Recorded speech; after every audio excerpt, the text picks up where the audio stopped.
안녕하세요. 주말 잘 보내셨나요? 이번 주말은 조금 쉬운 이야기로 가도록 하겠습니다. 바이든 이야기인데, 바이든이 사우디에 갔던 목적이 원유 증산 얻어내고 이란의 위협으로부터 중동을 보호하는 정책을 구축하기 위해서 굉장히 멋진 임무를 수행하기 위해서 갔었습니다. 그리고 사우디에서 회담을 마치자 좋은 뉴스가 나왔죠. 사우디가 수주내로 증산을 할 것이다라는 뉴스가 떴어요. 증산 물량의 50%를 추가로 더 증산하겠다라는 소식들이 나오면서 금요일 밤 이제 미국장을 더 끌어올렸습니다. 나스닥 선물 기준으로 12,000선에 거의 바싹 붙었어요. 이 기세라면은 이제 다시 반등을 한번 기대해 볼 수 있는 타이밍이 나왔거든요. 주말에 기분 좋게 보내셨을 겁니다. 그래서 월요일날 기대 많이 할 거예요. 코인도 많이 올랐고 내일 증시 오르는 거 아니냐, 이렇게 기대할 텐데, 그런데 이 증산 물량 50%에 대한 이야기가 원래 오펙이 증산하기로 했던 물량을 말하는 거 아니냐라는 이야기들이 나옵니다. 그리고 이후에 나오는 보도는 바이든의 보도가 뻥이었다라는 거를 알게 해줍니다. 외무장관이 발언을 했는데,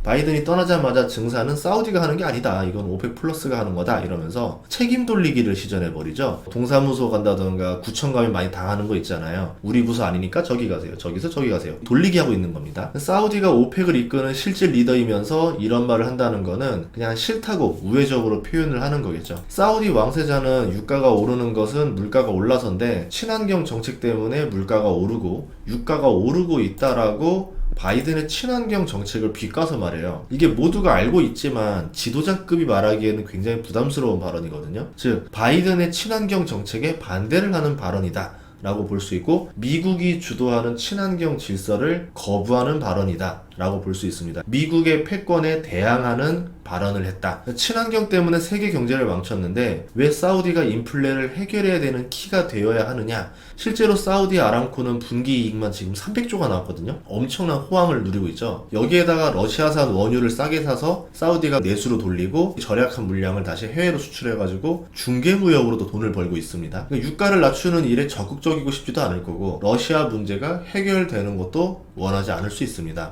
만약에 바이든이 진짜 천재라고 하면은 사우디의 숨겨진 본심을 다 꺼내게 하고 사우디를 혼내줄 명분을 만들기 위해서 본인을 희생하면서 간 거다, 이렇게 볼 수도 있는데, 정말 그렇게 천재인가? 약간 의심이 들 때가 있어요. 여기에 바이든이 빈살만과 회동을 해서 또 조롱을 당했다라는 뉴스들도 나오고 있거든요. 우선은 바이든이 빈살만에게 인권 이야기를 꺼냈습니다. 카슈크지 문제를 꺼내서 회의 주제로 테이블에 올렸다. 본인이 기자회견에서 그런 말을 했어요. 오히려 빈살만은 2004년 미군의 이라크 포로 고문 학대 이야기를 하면서 미국이 인권을 꺼낼 입장이 아니다라고 오히려 반문을 해버리죠. 이게 내용만 들으면 바이든이 조롱을 당하고 온 것처럼 느껴지는데, CNN에서는 이란의 핵 문제가 큰 주제였었고 인권은 이야기 일부였었다라고 말을 하는데, CNN은 원래 그 미국 민주당 편이에요. 그래서 이거를 다 그대로 믿기도 애매하긴 합니다. 제가 느낀 점은 뭐냐면요, 바이든이 중동과의 대화법을 잘 모르는 것 같다, 예전부터 우려했던 점이고 실제로 그게 또 터져서 너무 아쉬운데요. 이란의 핵 문제가 있었기 때문에 미국이 그렇게 불리한 입장이 아니었다라는 거죠. 이거를 잘만 테이블 위에 올려놓으면은 빈살만도 초조하게 만들 수 있고 미국이 원하는 걸 얻어낼 수 있었다라는 거예요. 협상의 기술의 역량에 따라서 이끌어낼 수 있었던 거였는데, 원유 증산을 협상이 초보적이었던 게 아닌가, 오히려 사우디가 역공을 나오니까 당황하고 그 페이스에 말린 게 아닌가, 이렇게 생각이 듭니다. 결국 바이든의 자존심이랑 빈살만의 자존심 때문에 빈손 귀국을 했다, 이렇게 보는 게 맞을 것 같습니다. 유가는 지금 한 달째 120달러에서 97달러로 20달러 가량 내렸습니다. 저번 주에 92달러까지 내렸다가 유가 하락세가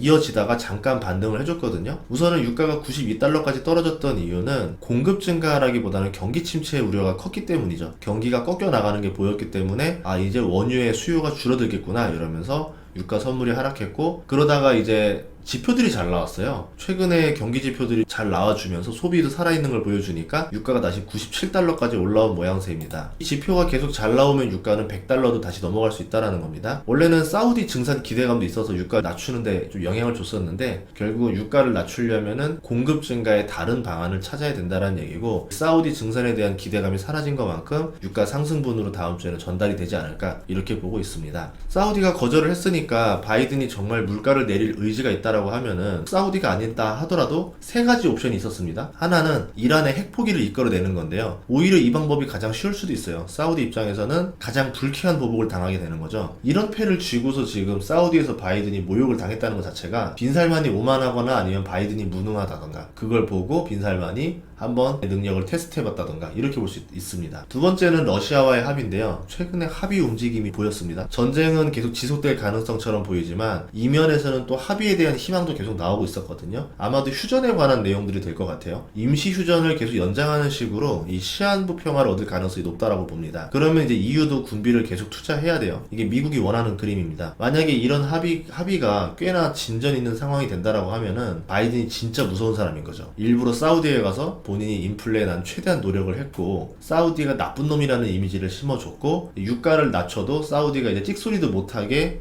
만드는 방법을 쓰기 위해서 간 거다. 이러면 정말 이건 바이든은 정말 무서운 사람입니다. 근데 그럴 가능성이 아닌 것 같아. 세 번째는요. 미국 내 셰일 시추 증산인데요. 가장 쉬워 보이지만 가장 어려운 방법이 이 셰일 시추 증산이에요. 바이든의 친환경 정책과 반대가 되기 때문인데 바이든 같은 경우는 다른 건 다 내줘도 이 친환경은 내줄 수 없다. 이런 모습을 많이 보여줬었거든요. 이를 선택하면은 물가를 잡고 지지층을 잃기 때문일 수도 있어요. 그렇다고 하면은 지지층을 잃지 않으면서 증산을 할 수 있게 해줘야 되는데 대표적으로 탄소 포집 같은 조건부 허가 이런 걸 내줄 가능성이 있지 않겠냐 이렇게 볼 수도 있지만 지금은 탄소 포집이 채산성이 안 나옵니다. 몇 년은 더 지나야 돼요. 기술이 더 발전하고 가격이 더 떨어져야 됩니다. 당장 쓸 수 있는 카드가 아니고요. 하지만 이란과 러시아를 움직일 수 없다라면 결국은 셰일 증산 카드를 쓸 수밖에 없습니다. 이럴 경우에는 셰일 업체들이 돈을 많이 벌겠죠.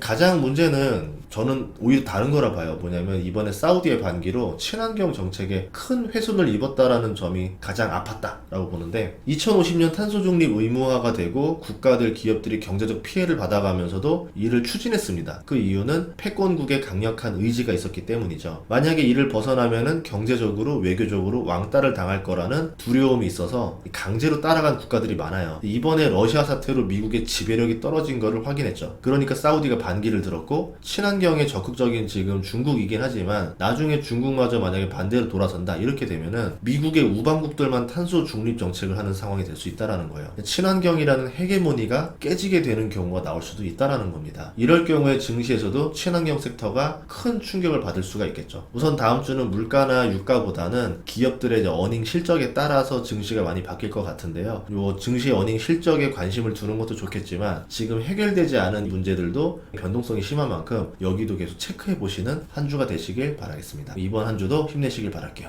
감사합니다.